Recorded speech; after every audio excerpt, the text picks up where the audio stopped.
इंदापूरमध्ये राष्ट्रवादी काँग्रेसच्या 24च्या 24 जागा निवडून आलेल्या आहेत. पण माझ्याबरोबर माजी सहकार मंत्री हर्षवर्धन पाटील यांच्या कन्या अंकिता पाटील ठाकरे आहेत. काय सांगाल मला, पहिल्यांदाच घड्याळाच्या चिन्हावरती लढत आहात. यापूर्वीही तुम्ही निवडणुकीच्या आखाड्यात होता, नेतृत्व केलंय, मात्र यावेळेस घड्याळाच्या चिन्हावरती मैदानात होता आणि मोठा विजय झालाय. मी सर्वप्रथम बावडा लुमेवाडी गटामधील सर्व मायबाप जनतेचे मनापासून आभार मानते, कारण त्यांनी एवढ्या प्रेमाने आपुलकीने मला परत एकदा एक खूप चांगलं मताधिक्य देऊन निवडून दिलेला आहे आणि त्यांची सेवा करण्याची संधी दिलेली आहे. आणि हा जो विजय आहे हा मी अजितदादांना अर्पित करते, कारण आज आम्ही जे इंदापूर तालुक्यामधील 24 उमेदवार होतो, हे अजितदादांनी एबी फॉर्म दिलेले आम्ही 24 उमेदवार होतो आणि 24चे 24 उमेदवार खूप चांगल्या मताधिक्यांनी आज इंदापूर तालुक्यामध्ये निवडून आलेले आहेत. आणि खऱ्या अर्थाने अजितदादांचं स्वप्न की आपलं पुणे जिल्हा परिषदेमध्ये परत एकदा राष्ट्रवादी काँग्रेस पक्षाचा झेंडा फडकला पाहिजे, हे स्वप्न पूर्ण झालेलं आहे.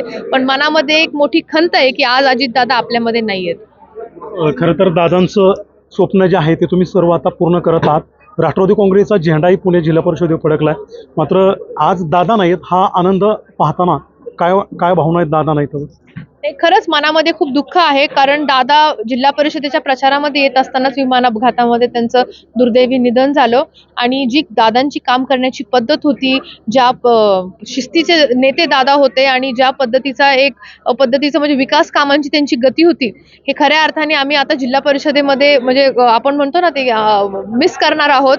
आणि ही खूप मोठी पोकळी आज निर्माण झालेली आहे. त्यामुळे जे दादांचं स्वप्न होतं हे आम्ही येणाऱ्या काळामध्ये की जास्तीत जास्त विकास कामं करणं, योजना आणणं आणि आपल्या जनतेची सेवा करणं हे आम्ही पूर्ण करणार आहोत. तर इंदापूरमध्ये भाजप विरुद्ध राष्ट्रवादी ही लढत होती आणि या ठिकाणची जागा जिंकण्यासाठी निमगाव केतकी असेल, बावडा असेल किंवा इकडे पळसदेव असेल, सगळं जिंकण्यासाठी भाजपने ताकद लावली होती. भाजपचे नेते या ठिकाणी येऊन सभा घेत होते. कसं बघता या सर्व आता विजयाकडे? कसं आहे, शेवटी लोकशाही आहे. प्रत्येकाला आपल्या लोकशाहीमध्ये अधिकार असतो फॉर्म भरायचा, निवडणूक लढवण्याचा. पण शेवटी जनता ही सर्वश्रेष्ठ आहे. जनता ठरवते की त्यांचे सेवक म्हणून त्यांनी कुणाला निवडलं पाहिजे. आणि आता जर तुम्ही बघितलं तर हर्षवर्धनजी पाटील साहेब असतील, दत्तामामा भरणे असतील, यांच्या नेतृत्वाखाली आज इंदापूर तालुक्यातील जनता ही एक विचाराने, एक मताने, एक दिलाने काम करत आहे. आणि त्याच पद्धतीचा कौल हा जनतेने आज राष्ट्रवादी काँग्रेस पक्षाला दिला आहे. तुम्ही आता म्हटल्याप्रमाणे जसं की या दोघांच्या विचाराने ही जनता पुढे जाते आणि तुम्ही दोघे एकत्र आलेला आहात, जसं की हर्षवर्धन पाटील आणि दत्ता मामा भरणे. मात्र ही एकी आता पुढे अशी जाईल का? कारण राष्ट्रवादी एकत्रीकरणावर म्हणजे विलिनीकरणावर अद्याप शिक्कामोर्तब झालेलं नाही.